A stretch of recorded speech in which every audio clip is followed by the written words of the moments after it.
We're going to be looking today at strategies for helping you to run your charities as effectively as possible during these challenging times. It's obviously been a very challenging several months now during the pandemic, and Robert and I'll introduce Robert in a moment, but we're going to be looking at strategies to help you run your charities as effectively as possible during these times. So my name's Angela Bowman. I'm a partner at Shoosmiths and I head up the charities team here.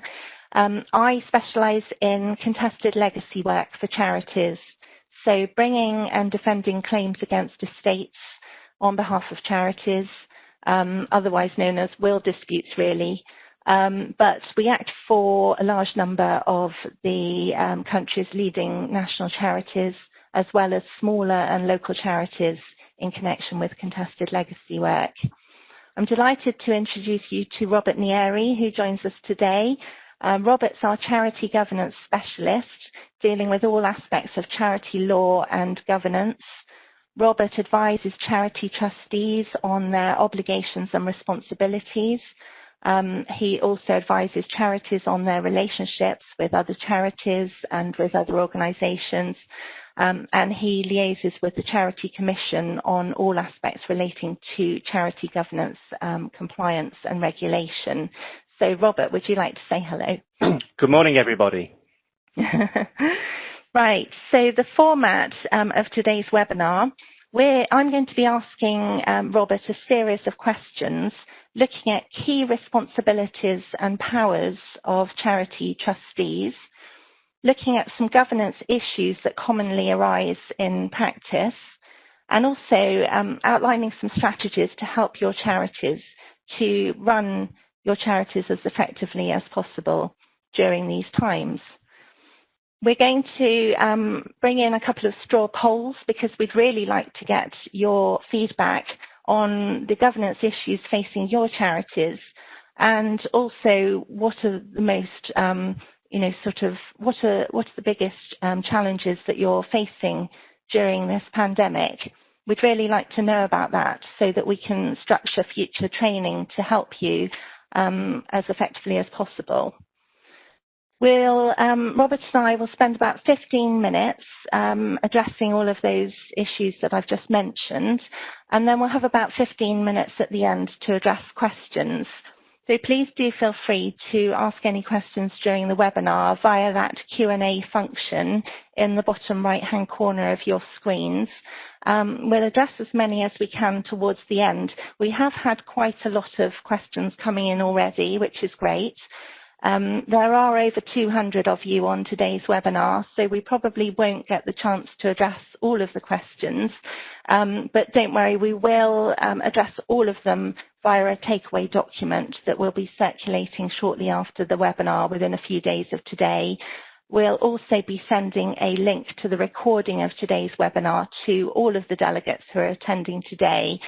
So there's no need for you to make notes, but just sit back and hopefully enjoy the discussion.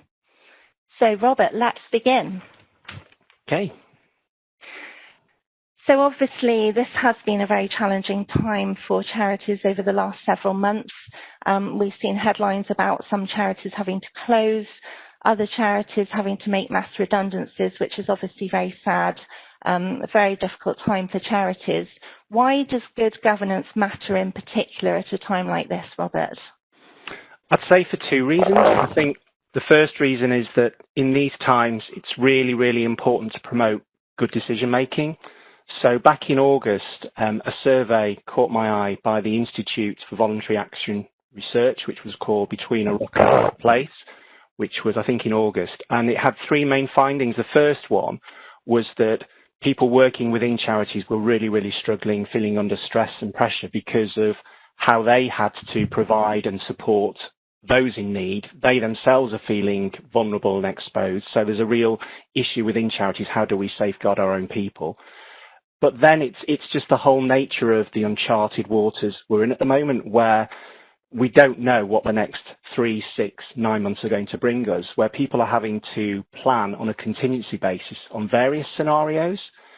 So in that setting, it's really important that charity trustees in particular are able to make good decisions based upon sound information in what they consider to be the charity's best interests. So that's the first point. I'd say the second point is it's a truism that unless you're well run, you're not going to get funding.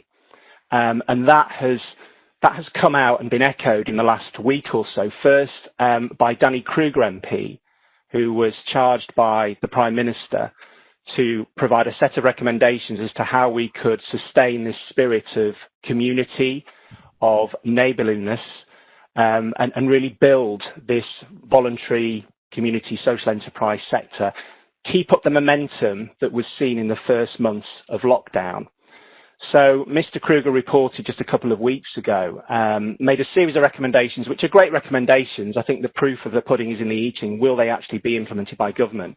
But one thing he said, which is relevant to this particular point, and I'll just quote from it, he said that obviously charities have a huge part to play in trying to develop this social covenant, which will also involve government playing its role as well as business.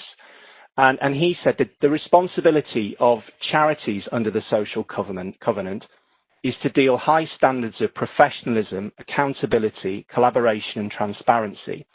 This begins with a new determination across civil society to provide comprehensive, comprehensible and comparable data on their activities, finances and outcomes. So that's Danny Kruger saying that. And then we had, more recently, in fact last Thursday, the Charity Commission, for the first time in its 164-year history, held an online annual general meeting in Liverpool. And Baroness Stowell, the chair, gave the keynote address. And again, she returned to the point of charities having to be accountable and transparent. And I think you heard the speech as well, Angela. So I think something caught your eye when you were reading through it. So I'll sort of pass that to you now. Thank you. So yes, it was this paragraph in particular that really struck me from her speech. She said about charities, whether they are launching new fundraising appeals, calling for government support, or more favourable tax regimes post-COVID, charities should commit to greater transparency and accountability in return for the financial support they receive, recognising the importance that they explain, as indeed the best charities do, the practical difference people's donations will make and the care that will be taken in spending every penny. People will be more supportive of charities which recognise that they don't have a right to public or taxpayer support, but rather a responsibility to uphold the special status charity holds in the public mind. I thought that really summed up the position very well. So, Robert, what does good charity governance look like? I would say in a sentence, have a look at the diagnostic tool which accompanies the Charity Governance Code, because the Charity Governance Code, many people will know, has 7 pillars of good governance: organisational purpose, leadership, integrity, etc., etc. It's all fine to read a document, but if you read the diagnostic tool, there are 3 columns. The first says, this is recommended practice. The second column focuses on what are you doing now, and the third, what could you do in the future? So it's a working document for charities to address any gaps in their governance. So I would say reading through the recommended practice of the diagnostic tool will tell you what good governance looks like. But essentially, charity good governance is any good governance. It's having a group of people who are leading, who are compatible, but nevertheless challenge one another in a very, very constructive way, who are committed to advancing their charity's purpose, who receive good, timely, accurate information from those who they supervise, and are they then able to oversee the implementation of the strategies which they then set. So really just to set the legal framework, and I won't go into too much detail, at its most basic level, who are the charity trustees? The legal definition is rather convoluted. It's the persons having the general control and management of the administration of a charity, whatever that means. But it's those with whom the buck stops. It's those who have that ultimate control. So the label doesn't matter. It's the function. So it would be, in the case of a company, the company directors. It could be the executive committee of an unincorporated charity. It could be the governors of a school, etc. So it's the function of those who have that ultimate responsibility. What is a charity there to achieve? The key paragraph in any governing document of a charity is the charity's objects, because that is the mandate within which it must act. If it strays beyond that, then potentially the charity trustees are in breach of trust, and theoretically, although probably unlikely in practice, could be held liable for any loss resulting from such breach. To give you a very basic example, if Oxfam suddenly starts to decide to donate funds to Sidmouth Donkey Sanctuary, it would be acting outside its charitable purposes, even though the funds were being used for a charitable purpose. So what is your charity there to achieve? But also, what powers do you have to achieve them? That's often an overlooked question. Most governing documents, thankfully, will have provision for all the powers that will be needed, and many will have a sweep-up provision saying that you have the power to do anything to advance these purposes. But on occasion, and in particular with unincorporated charities, it's really important to see whether or not there are specific powers allowing the charity to act in a certain way. The way I always couch it is in terms of charity trustees do have great responsibility because they are so-called fiduciaries, so they have to act in completely without self-interest, so they must not profit from the trust unless there is specific authority for them to do so, and they must not place themselves in a position of conflict. So there's huge responsibility, but there is also huge discretion and huge power. So some of those listening today may have seen reference to the Sith case, which was decided by the Supreme Court earlier this year, but the judgment was only released in the last month or so. The specific point which that determined is not something I want to go into today, which is to establish a fiduciary duty on the members of companies, charitable companies. But I think the key theme for me, which that judgment drew out, was the upholding of the non-interventionist principle, which is that neither the courts nor the Charity Commission will intervene with the decisions of charity trustees unless they are irrational, unless they fall outside a range of responses that could be considered reasonable in the circumstances. So the charity trustees have huge discretion. And just really to wrap up this sort of section, CC3, which I always quote, which is the key piece of guidance issued by the Charity Commission for charity trustees, goes into what good governance looks like and also what it means specifically to act in your charity's best interests. And it says that is for the trustees to act in the best interests of the charity's purposes, not the interests of the trustees or staff, personal interests of supporters, funders or donors, nor the charity as an institution in itself or to preserve it for its own sake, which I think is quite interesting. Thanks, Robert. Does this mean that in certain circumstances, charities should actually be considering whether or not they should actually be carrying on in existence? I think that's always the case, because to advance your charitable purpose rather than your charity is almost a metaphysical obligation. And in the past, we've seen charities such as the Princess Diana Memorial Fund, which was deliberately time limited. So it had a lifespan, I think, of about 15 years, where the trustees made a decision: we are going to use all of these funds for these projects within this period of time, and then we're going to wind down. But I think that obligation, which has always been there, has been heightened by recent months, the events of recent months with COVID, where, you know, there is a real existential crisis for many charities. Are we actually going to survive? And really, it's not necessarily, it depends, obviously, for those who are working within a charity, it's a massive issue. But the ultimate obligation of the charity trustees is to advance the purposes. So if a charity no longer looks sustainable, then it is incumbent upon the trustees to potentially look to wind down the charity, to try to achieve a surplus which can then be applied for another charity which may be better placed to carry on the good work that you've already done. So yes, in certain circumstances, that is worth considering. Do you think merger as well could be a consideration for some charities? Well, it is, and I think that's definitely on the agenda at the moment. I think those listening will have much more awareness of that issue in the field as it is. If not merger, then collaboration. I think closer collaboration between charities where it's merited is clearly a good thing. to try to make maximum use of limited resource. So yes, I think mergers are no doubt being under discussion, but I mean, it has to be borne in mind that, and I think probably some of those on the call will have experience of charity mergers, take a lot of work, and I think it's not just legally whether you can do it, it's whether you can bring the people with you and whether you can assimilate two separate cultures to move together as one. I think that's often the challenge. But I think in these times, especially during lockdown, the first few weeks, life is messy. Charity trustees had to decide what to do, where to go, and had to manage risk. It's not a case of being risk averse. Risk is always there. It's how do you best manage it in order to advance your charity's purposes. So I think that's important. Sorry, Robert. Yeah. No, carry on. No. Did you have a question? I was just going to ask you, with regard to decision making, isn't evidencing good decision making as important as actually making those decisions themselves?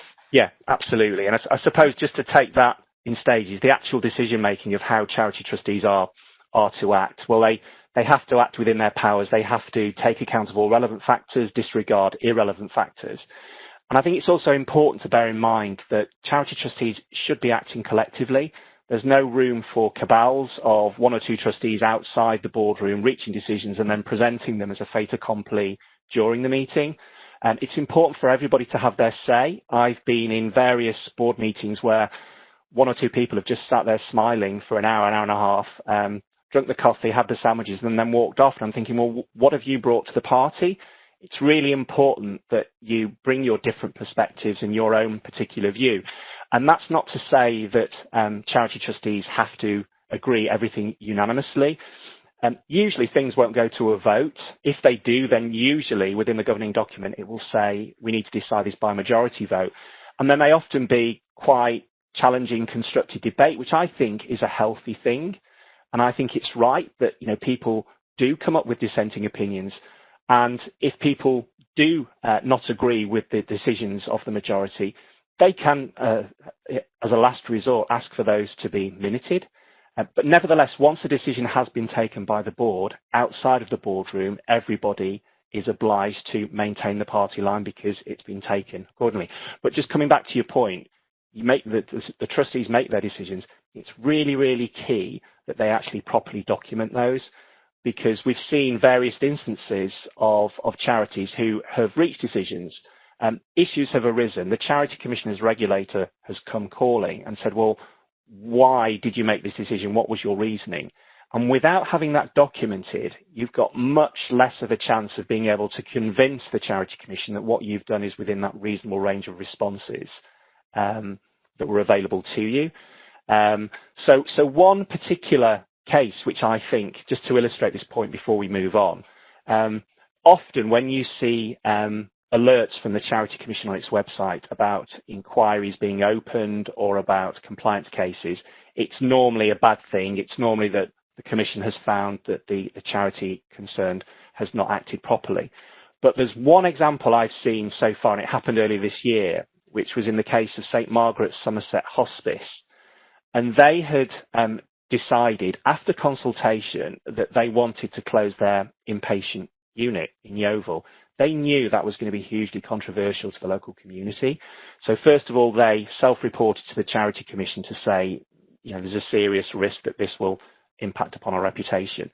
They consulted as well, but nevertheless, local residents, people in the community, did complain to the Charity Commission, and it opened a compliance case to see whether or not the hospice could do this. And the decision of the Commission was really to uphold this non-interventionist principle. So reading from what the Commission said, they said, we cannot determine whether the trustees made the right decision. Rather, we look to see whether it was a decision that a reasonable body of trustees could make. We wanted to be certain that in making the decision, the trustees were sufficiently informed through accurate and up-to-date information. The Commission requested and reviewed documents and information before establishing that everything was fine. They said, we've concluded that the decision to remodel the services was properly made and within the range of decisions that a reasonable trustee body could make. So it's not enough to do the right thing or to reach your decision. You need to show how you've reached it. And that the extent to which you do document depends upon the circumstances. You're not going to ask for the decision whether or not you're going to have tea or coffee at the next trustees meeting to be minuted in 2 paragraphs of the minutes. It's proportionate to the importance of the decision in question. And I think it's also really important that where you have to consider various matters, so for example, public benefit considerations, or where you have to consider an independent surveyor's report where you're selling charity land, as you are required to do under the Charities Act, to actually specify in the minutes, we did consider that report, and having considered it, we consider the deal that's proposed for the sale is in the best interest of the charity. So you've got to try and join up the dots and to have an audit trail. That's really, really important as part of good governance. Thank you. So having covered the basic framework within which boards operate, let's move on now to deal with those charity governance issues that are commonly arising in practice so that we can identify some pitfalls for charities to avoid. What do you think the key issues are here, Robert? Okay, I'm going to outline 7 or 8 which I come across fairly regularly. I think, first of all, just taking a step back in March, NPC commissioned a survey. Well, they commissioned a survey before March, which was released in March, just before COVID struck and lockdown, where the crisis, where the charity sector stood when the crisis hit. So just to sort of set the scene, the landscape before COVID, which clearly has exacerbated things. At that time, back in March, most charities were running public sector contracts that were still not covering their core costs, so they were cross-subsidising the delivery of contracts from their own reserves, which isn't a great thing. Most were not prepared for Brexit, who is. Most were not using data properly, which I think is another key theme which has been drawn out by the Kruger report as well. Most are not good with digital. I can bet in the last 6 months, most are a lot better at using digital, but still there's a way to go. Most are poor on diversity. Again, a long way to go, and we'll come back to that.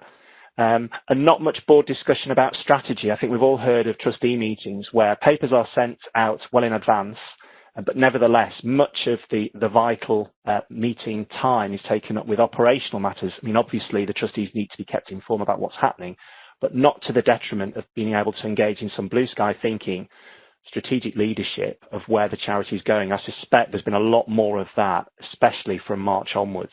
So that sort of sets the scene. In terms of the sort of common issues which I see, obviously insolvency is a huge issue. From a governance perspective, all I would say is get advice, if necessary, from a licensed insolvency practitioner as soon as possible to see whether or not you can actually rejig things to be able to move on a sustainable basis rather than to bury one's head in the sand. That's just dealing with that very briefly. Key issue, not acting with authority. So I mentioned it before, acting outside your powers or not acting in accordance with your governing document. At the beginning of the virus, the Charity Commission flagged that it was being a lot more pragmatic, so it started to provide some helpful updates. A lot of smaller charities in particular said, look, we can't even call AGMs at the moment. We have no provision within our governing document to call a virtual AGM. What on earth can we do? And the Commission said, look, do the best you can do in the circumstances once you've considered all these various factors. So it did recognise that, you know, charities and everybody was dealing with really, really difficult situation and doing their best. But I think in recent weeks, in particular, the Commission has not stopped its inquiries, has not stopped its regulatory intervention. And despite there being also some legislative help with the Governance and Insolvency Act for companies, which allows a bit of leeway in how you call general meetings now until the end of December, it's really, really important to act within the terms of your governing document, make sure it's up to date. Boards not leading on strategy, and also, in particular, there being a disconnect between the board and the executive. And I think we saw that fairly recently with the publication of the RNIB inquiry, which painted a fairly sorry story of various children's homes and also care homes within the RNIB estate, which were just run locally without any oversight or governance from the charity board, which didn't appear to have the necessary skills to be able to manage the situation and to supervise the running of those homes, which were then disposed of to other operators. There was a very, very long inquiry report from the Commission and a subsequent regulatory alert which was sent to all large charities with annual turnover of more than £9 million, setting out lessons to be learned from that. I've also already mentioned the cabals within boards, in terms of boards needing to act collectively rather than on an individual basis. Not properly managing conflicts of interest, that seems to be probably the number one or number two key issue for the Charity Commission, where it looks at problems that have arisen within charities. And if you read any of the inquiry reports into errant charities, conflicts of interest is prominent there. Conflicts of interest will arise all the time. It's how they are managed. And if you have, a standard set of articles of association, for example, if you're a charitable company, there will be provision for people who do have conflicts to declare those interests, to step aside when decisions are taken which may affect them, going back to the principle of the fiduciary who needs to act without any self-interest. And that conflicts of interest also leads on to unauthorised trustee benefits. And I think we've seen in the newspaper this morning, I saw on the back page of the Times, I think, there's an ongoing inquiry into the Professional Footballers Association and its associated charity. Gordon Taylor is the high-profile chief executive of the PFA, and he's also a charity trustee of the associated charity. And what the Commission is looking at are issues at the moment of management of conflicts of interest and trustee benefits. So those are things which do arise on a fairly regular basis. I think we also saw it with Prince Andrew's Charitable Trust, where his private secretary was a trustee of his charity, but there were also a number of non-charitable trading subsidiary companies. And his private secretary was appointed to do some work for the trading subsidiary and was paid for that. That was in breach of the provisions within the governing document. I think the governing document didn't actually have provisions authorising those trustee benefits, and that actually resulted in Prince Andrew's office having to repay funds to the charity. Policies not being implemented or reviewed. So it's great to have policies which, fine if they look good on paper, but are they actually implemented and are they regularly reviewed? Use of funds for non-charitable purposes. I think this in particular is of importance where charities have trading subsidiary companies, because they need to treat them at arm's length. They cannot just throw good money after bad. So many trading subsidiaries, I think, will be experiencing real problems at the moment because they're unable to trade. A lot of charity shops have been shut for months. Lots of fundraising events have not been able to go ahead. And much of that activity traditionally has been routed through non-charitable trading subsidiaries. They may now be struggling, but unless a commercial case can be made out by the charity to continue to support those trading subsidiaries with commercial loans at an appropriate rate of interest and with security, the charity trustees shouldn't be supporting them because they have to act in the charity's best interest, even though the trading subsidiary is there to generate funds. So that's something to be aware of, because if you do use funds for non-charitable purposes, you can lose the tax reliefs that are generally available to charities. And the last 2 points I would say before we move on, not maximising the value from disposal of assets. So that's where charities are lucky enough to maybe have property which they get rid of. They should be getting an independent surveyor's report to give them a view of what the value is. But I think an issue which may have arisen is spending funds when they're restricted funds or they constitute permanent endowment, which means you can only spend the income generated from the capital and not the capital itself. And I think there was some publicity about the National Trust, how it had a lot of reserves, but it was unable to spend those because they are restricted funds, and quite rightly, it can't spend those unless it's for the specific purpose they're set aside, or if they're held as permanent endowment, then again, only the income can be spent. So there are mechanisms where it's possible to go to the Charity Commission to seek authority to release some element of permanent endowment, but the starting point is you need to use the funds for the purpose for which they've been allocated. Thanks, Robert. So before we move on to the next section, looking at some effective strategies for charities to consider, we're going to have a straw poll now to capture some feedback from you as the delegates.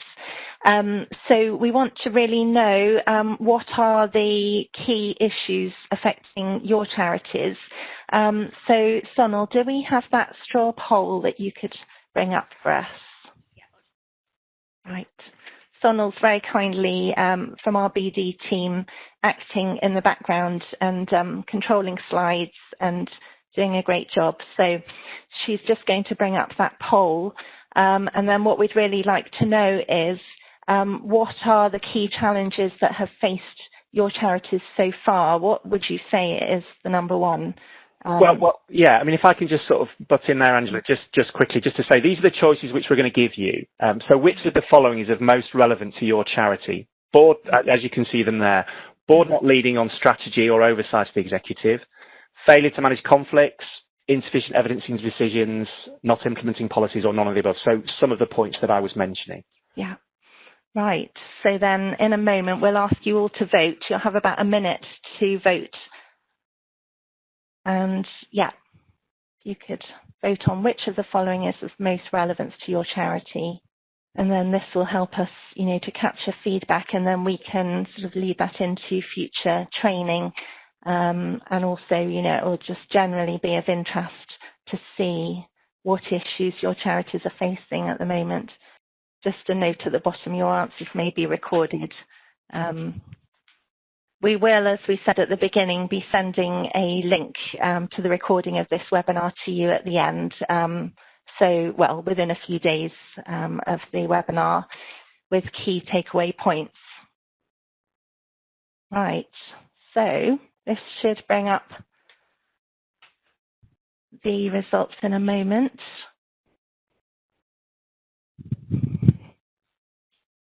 Just while that's feeding through, Robert, in a moment, I'm going to be asking you about effective strategies. Here we go. So we've got board not leading on strategy. That seems to be one of the most common. And then, okay, none of the above are of concern. Okay, so we've got mainly the first one is the overriding issue for most of you, that the board is not leading on strategy or there's an oversight of the executive. Robert, what do you think about those results?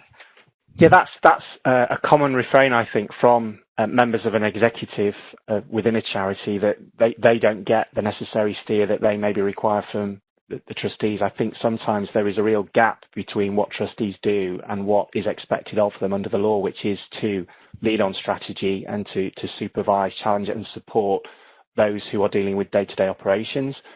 So I think that's not of surprise. I'm interested to see that quite a lot of people said none of the above are particular challenges. I would be really keen, because I'm conscious that I'm talking at a screen for most of an hour. After the event, if anybody would like to feedback, or even maybe using the chat function just to tell us, well, what are the key issues which we've not identified, which you are facing at the moment? I, as a practitioner, would be really interested in that, to inform the work that we do. We've got some insufficient evidencing of decisions, and then we've got a few not having updating or implementing policies. So yes, I mean, we expected that some of you that would be an issue for. But yes, I agree. Do get in touch with Robert afterwards and let him know of any other issues affecting your charities. So we're bringing up the slides now. We're going to look at some effective strategies for you to consider in order to properly run your charities during this period in particular. Robert, obviously, as we've said, the last 7 months have been particularly challenging for charities. What suggestions would you have for charities as to how they might run their organisations as effectively as possible during this time? Okay. Well, I think today, with this webinar is in 2 parts. I think we've had the doom and the gloom, which is the problems and the issues. I think what we want now to do is to look to the positives in terms of what are the things that no doubt many of you are already doing, but maybe 1 or 2 of these 10 strategies might resonate with you. And we want to strike an upbeat note. So I'm a huge Queen fan, and I'd like to use the title of 10 Queen songs to actually prompt us to consider each of these 10 solutions. So we're going to start with the first one, Who Wants to Live Forever? And I'm actually going to hand over to Angela here, because I think this is more for you, Angela. Thanks, Robert. Yes, I'm just going to briefly, obviously today is really a charity governance webinar, but I'm just going to briefly touch on some legacy related matters.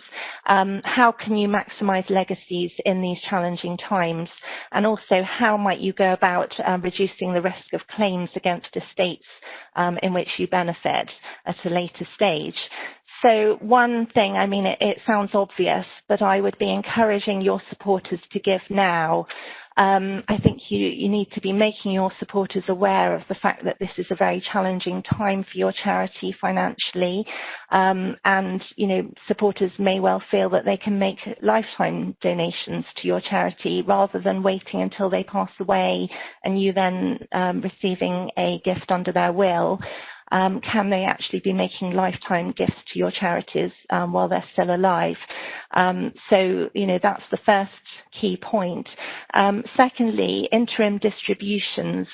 We, particularly the area that I deal with, involving charity estates, often we see situations where the solicitors for the executors can be sitting on hundreds of thousands of pounds worth of estate money, where they could be making distributions of those funds to your charities at an early stage.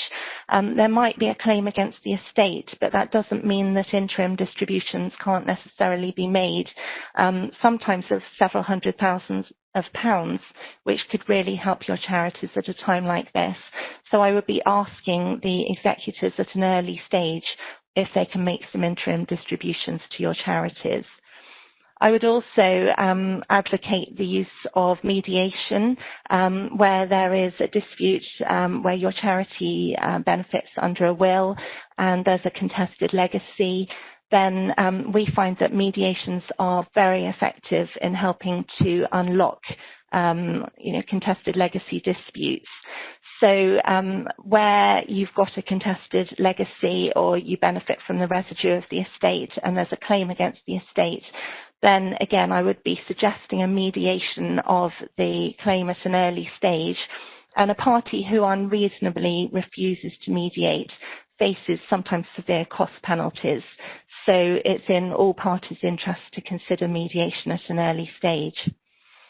As far as reducing the risk of claims is concerned, again, I would just encourage your supporters to use a solicitor. If they're thinking of leaving a legacy or a residuary bequest to your charity, I would encourage them to use a solicitor to have the will drawn up and to promote good will writing practice. The main thing I would mention here is it can be really useful to have a letter of wishes with the will that the testator makes. It's not binding, but if the testator can set out in a letter of wishes why he or she wants to benefit your charity, that can be hugely helpful at a later stage in showing positively why that testator wanted to benefit your charity. Rather than saying negative things about the family, it's really important for that letter of wishes to positively enforce why your charity is to benefit. And then just make sure that the solicitor takes a careful note of the supporters' instructions for the will and gets an assessment of their capacity if there's any doubt at all about their capacity to make the will or if they're elderly or infirm. Right, so now I'm going to pass back to Robert, who's going to go through the countdown of the 9 other Queen songs. Thank you, Robert. This is one of my favourite, The Millionaire Waltz. Many of you probably haven't heard it, but I think it's almost as good as Bohemian Rhapsody. But anyway, I digress. Why this is relevant is it's how you, as an organisation, look to the outside world and the support that you get. Why should you get support? You should be able to say, because I'm worth it, in the words of the well-known cosmetics brand. And I think the key tip that I would give, actually, from today is something which has arisen in the last couple of weeks, which is the revamped Charity Commission website.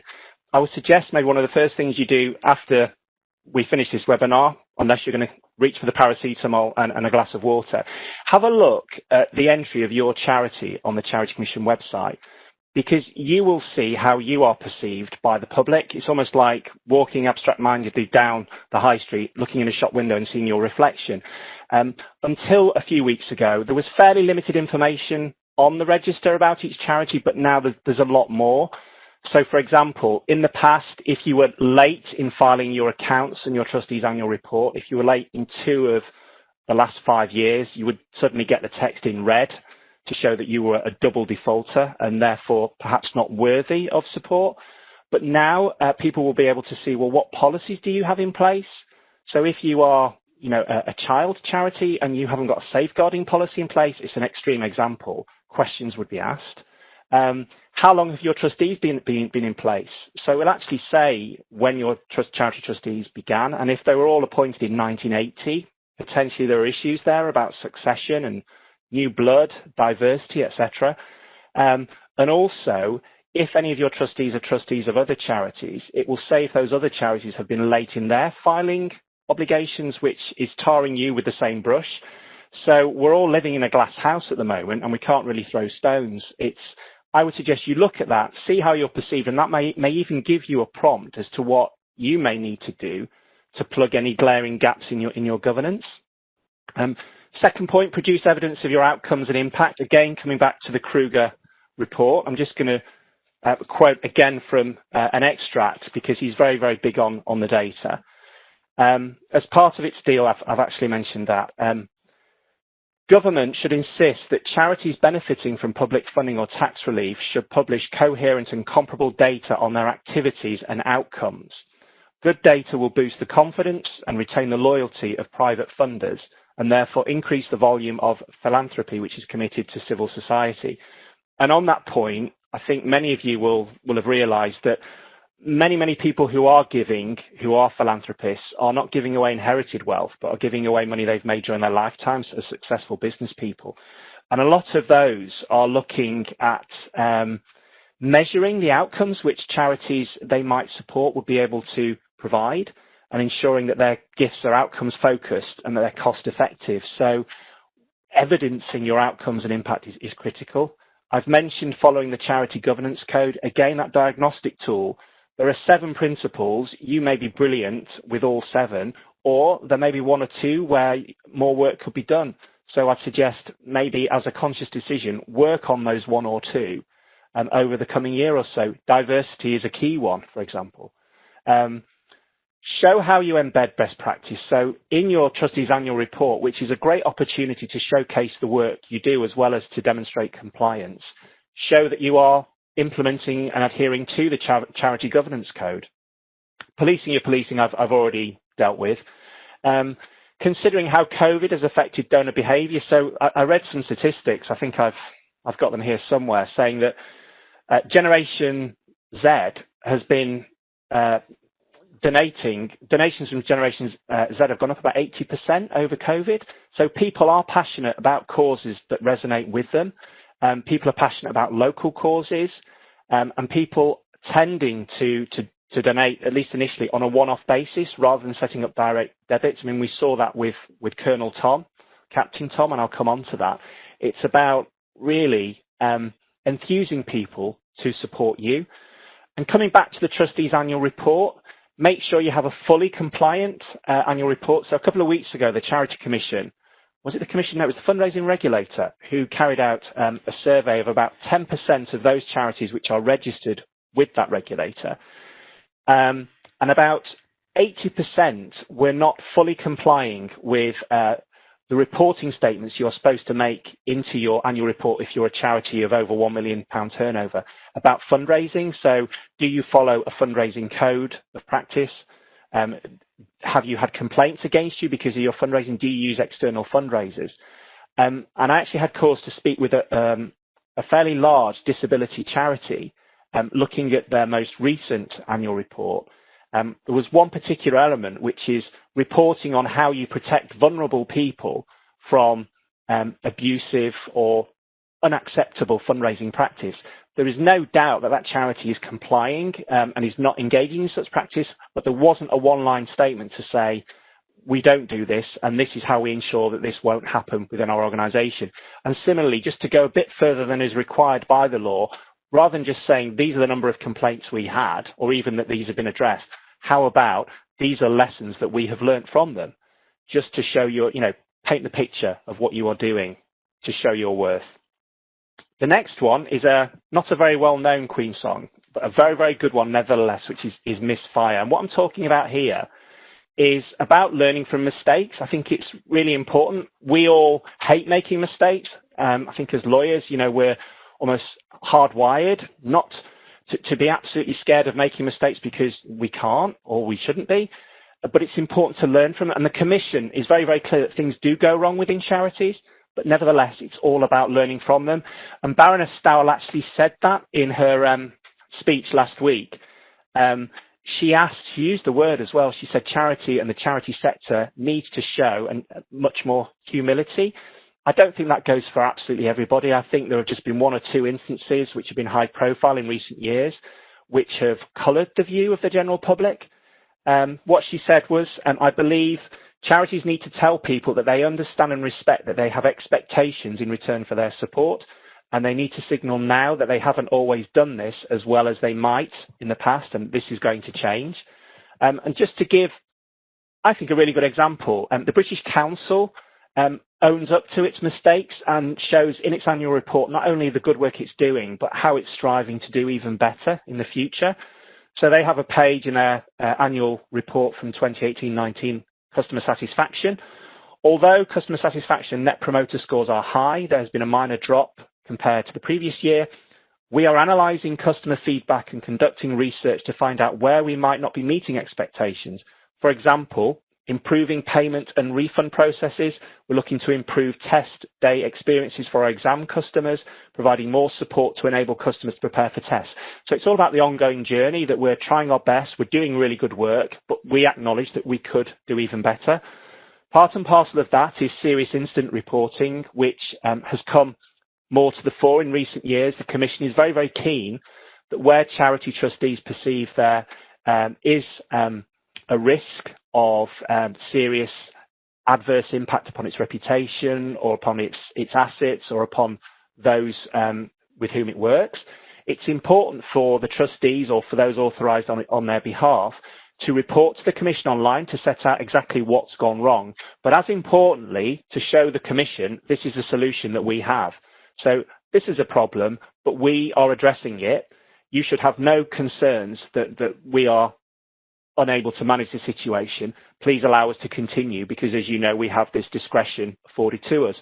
And 9 times out of 10, that should be enough for the Commission. The Commission will learn from all these statistics. It's now a much more proactive, data-driven regulator. And what it looks to learn from all of these reports which charities make is to try to see trends which are emerging, then to be able to inform the sector, to be able to support it in that way as well.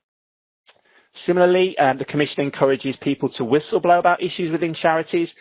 Last week, they published some statistics saying whistleblowing to their dedicated line is up by a third in the last year. You can see the main concerns include governance. Most of the whistleblowers are employees, but can even be trustees. One example of good practice I've seen recently is on the website of a charity, a dedicated address for the trustees of that particular charity. So if you want to raise any questions, have any concerns, or maybe even give positive feedback, that will go direct to the trustees, which I'd never seen before, which I think is a useful thing. So that's Misfire. Conscious of time, it's 11 o'clock, so I'm going to rattle through the rest. Innuendo, another great song, coming in at number 7. What we're talking about here is being very, very clear about your processes and about what you're doing and documenting those. So, for example, the Commission is keen that when people become trustees or become what are called senior managers, which are effectively chief execs or finance directors, they should be asked to sign an eligibility declaration confirming they are not disqualified from acting as a charity trustee. Now, I accept that if people are dishonest, they're unlikely to tell the truth on a form asking them to say whether or not they're dishonest. But by asking people to go through this step and to self-certify, the rest of the board is exercising good due diligence. The last thing you want is not to ask anybody to sign, find out that somebody who's joined your board is a fraudster, takes all your money, and then the Commission says, well, what steps did you take to try to ensure you had a good egg on your board? Standard agenda items, a very modest point, but for example, one of the first items, what about declarations of interest? Because that focuses people's minds on conflicts of interest, which we'll come on to. And sometimes they may be obvious and sometimes they may be harder to spot. Have good minutes. We're coming back to the point I mentioned earlier. What did you decide and why did you decide it? So if the decision may be questioned later on down the line, you have justification for it. And again, coming back to the point about collecting good data of the good work that you're doing and not just relying upon the fact that people will think you're doing a good job generally.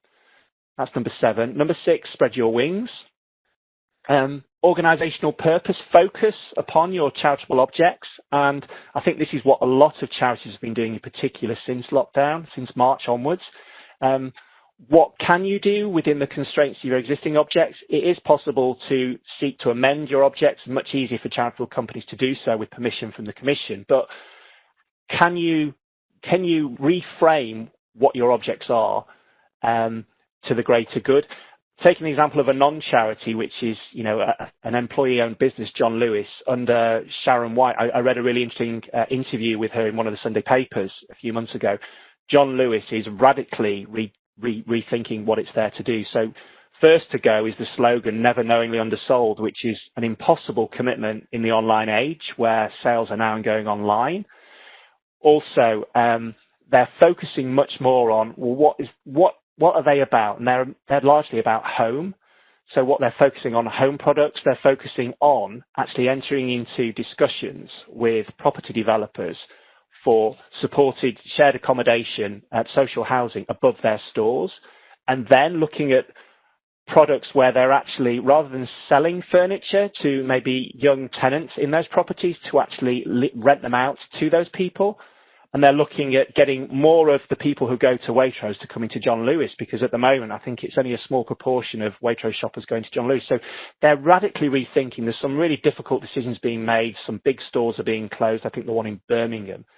But it's just seeing what is it that you can do in order to fulfill your charitable purpose. And frankly, who might you have to disappoint? Because charities are seeing hugely increased demand and hugely reduced resources to meet that demand, and you can't square that circle.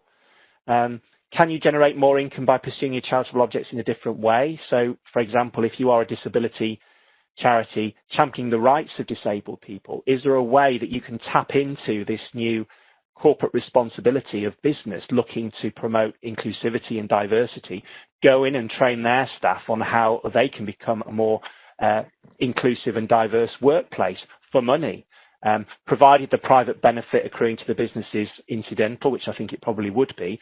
There's a way to engage in more primary purpose trading, which is not taxable.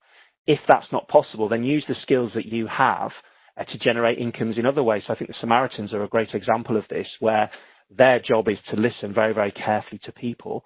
They've used those skills to earn more money through a training subsidiary by training call centres of commercial businesses. So it's just trying to be a bit more creative. I want it all. This is really about conflicts of interest. I've spoken about it before, and it's about managing conflicts, and it's managing perceived conflicts as well as actual conflicts of interest. And just the quick point, rushing through the points now, a conflict issue may even impact adversely on a charity where the charity itself doesn't have a conflict. And I think we saw that recently overseas in Canada with Justin Trudeau, the Prime Minister. His family received various payments for speaking engagements from a charity, and then his government awarded a large contract to the charity.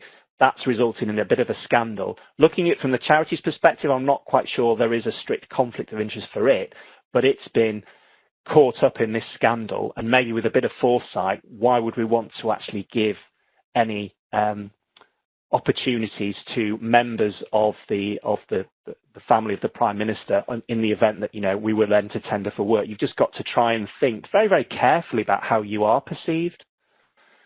So, number 4, back chat. This is an important one for me. I think it's about not just sitting back and letting something go. Having healthy debate, so on various levels. I'd say the first one, healthy debate at board level, having board appraisals, not just allowing somebody to sit on the board and just nod sagely and then leave for 10, 15 years and you don't even know what they sound like when they speak. Get people on the board to justify themselves and what they do on a regular basis. Have suitable terms of reference for those trustees and others who sit on subcommittees, and the subcommittees themselves may then challenge the direction that the trustees are looking to take.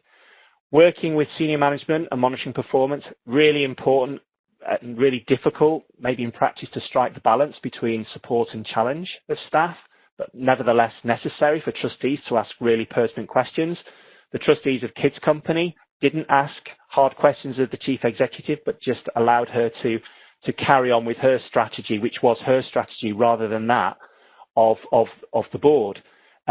Review contractual arrangements with third parties, and I said including with training subsidiaries. There may not even be any arrangements in place. So if there are dealings between the charity and the training subsidiary, if there's support, if there's use of staff of the charity by the training subsidiary, is that paid for? Is that properly documented?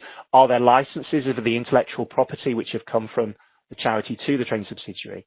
And I think just, as I say, coming back to the point of asking the hard questions, I'd flag Fraud Awareness Week, which is coming up again next week.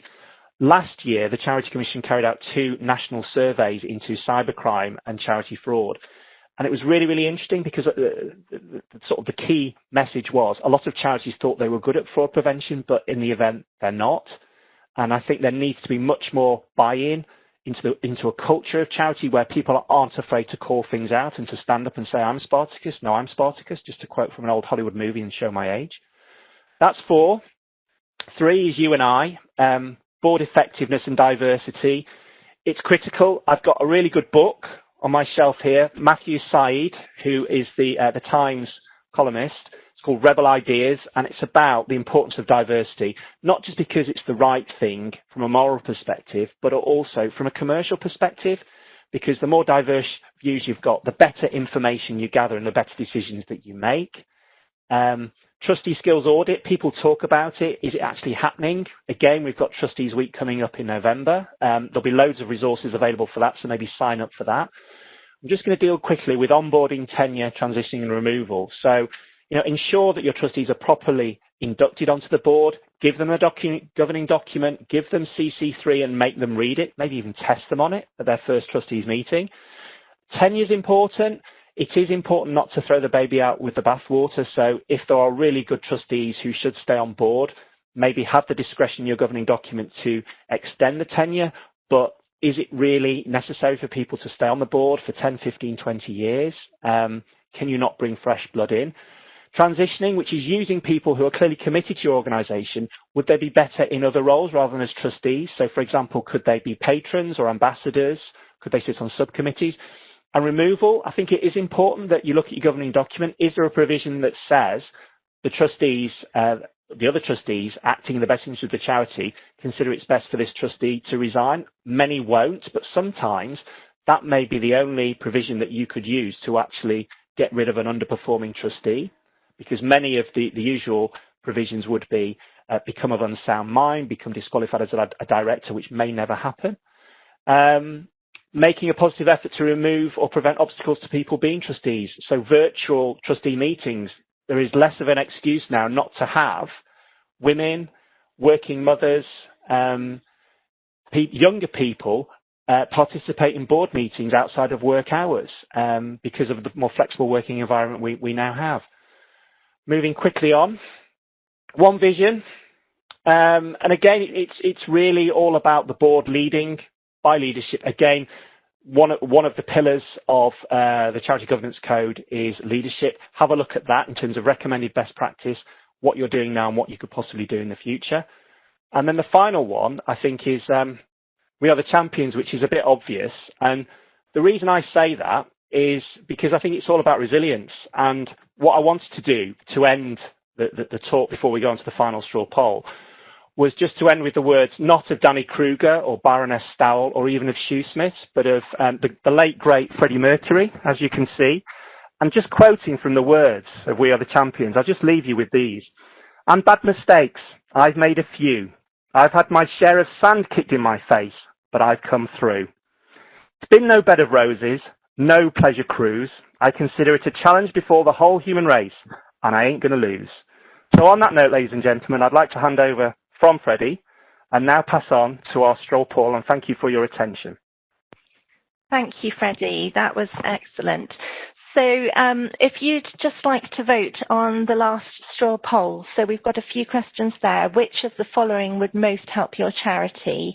So we've got reflecting and acting upon your entry on the new register, more effective delegation, control and risk management, diversity on board and at all levels, compliant / more detailed annual report and better audit trail, or better use of data to evidence impact? If you could all vote now, please.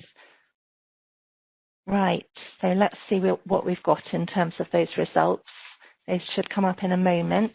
And Robert, do you think we've got time for a couple of questions? I think maybe a couple. I mean, if people need to leave now and drop off, by all means, thank you very much for joining us today. I think we should maybe do a few questions, and we'll deal with the rest in the written follow-up document as well. Yes, definitely. So this is interesting. The results, we've got most people voting C, that diversity would be most helpful to their charities. And then we've got E, better use of data to evidence impact. That's the other most popular answer. So that's not surprising. It's a huge issue at the moment. So the Charity Governance Code has been reviewed. It's been given a light refresh. And the key issue, which is going to be looked at in the forthcoming fourth version, I think, in the coming months, is more prominence to diversity. I mean, it's just massive. And I just think we need to get beyond pale, male and stale. Unfortunately, talking myself out of a job. Right, so I'm just going to pick out a couple of the questions. We've had a lot, which is great. We will, as Robert says, deal with all of those in the takeaway document that will be circulating in a few days' time. Robert, one of the questions, in these uncertain times, how do you deliver on your mission if that mission is about inclusion? I think it's been answered by what we've seen. My own view, I'm not an expert on inclusivity and diversity, would be look at the Charity Governance Code diagnostic tool, look at what good inclusivity and diversity looks like, recommended best practice, report on it in your annual trustees report. So you're forced to actually do something about it and what you're committing to do for the next year.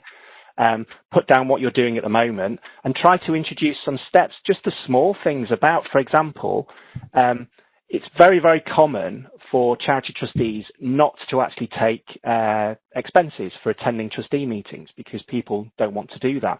But if you think about it, you could be discouraging somebody who has very little money from actually claiming expenses to attend trustee meetings when they really, could do with doing that because they would feel ashamed because no one else was doing that. So it's just really sort of small steps that may help to promote a more inclusive environment and not going through the same process of recruiting your trustees. Maybe consider open recruitment, maybe through either a local or a national advertising campaign, just to force yourselves out of your comfort zone, which is not easy, but I think it will only lead to better decision making in the long term. Thank you. And then I'll just pick out one of the others. So what are the key tasks and processes that new charities must complete within their first year? Okay. When charities do register, they will get a very helpful email from the Charity Commission, which provides lots of guidance, loads and loads, too much guidance. In fact, the Charity Commission is going to simplify its guidance and make it more accessible for trustees. I think it's a case about just ensuring the trustees are familiar with the governing document. And I think from the off, I think it's going to be about accumulating all that data and evidence of the impact that you are having, because for your first annual report, you are going to have to show that and demonstrate what you're doing. Baroness Stowell said last week that she was receptive to the idea of Danny Kruger to get lots of charities onto the register from for example, the mutual COVID support charities from the community, to get those on there, but to almost have a probationary period for new charities. So after a year or so, see whether or not they should remain on the register and enjoy that cachet because they are being regulated properly by the Commission. So I think it's important just to do the simple things well, do your work, evidence your impact, look at what's going to be shown on your entry on the register of charities. Make sure you have your key policies in place, follow them, update them. It's all those sort of simple steps. The Charity Governance Code is split into two. Well, there are two versions. There's one for smaller charities and one for larger ones. Have a read of that. And yeah, that's basically it, I would say. Thank you. So we're just about to wrap up. Robert, I know you're doing another webinar on the 3rd of November that I think you just wanted to briefly mention. Yeah, I'm very excited about that. I won't be talking for a change. It will be entitled Leading Effective Change in Charities, and it will be with Mr. Paul Bott. who is the Chief Executive of an award-winning charity, St John of God Hospitaller Services, which has recently won awards at the National Charity Times Awards and has been nominated for Third Sector Awards coming up. Paul is going to be talking about the programme of change that he has led with that charity over the last 2 years, so very much looking forward to that. I'll send out a link to people after the event. Thank you. Well, this brings us to an end to today's webinar. Thank you very much to all of you for joining us. We were absolutely delighted at the number of delegates who signed up for this. And I'd be grateful if you could complete the online survey that will be appearing on your screens shortly after this closes.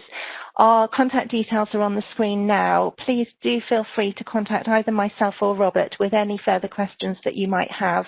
But as I say, we will be circulating the takeaway document with key takeaway points from today, along with a recording to today's webinar and details of that 3rd of November webinar as well. So that's it from us for today. Thank you very much. Thank you. All the best.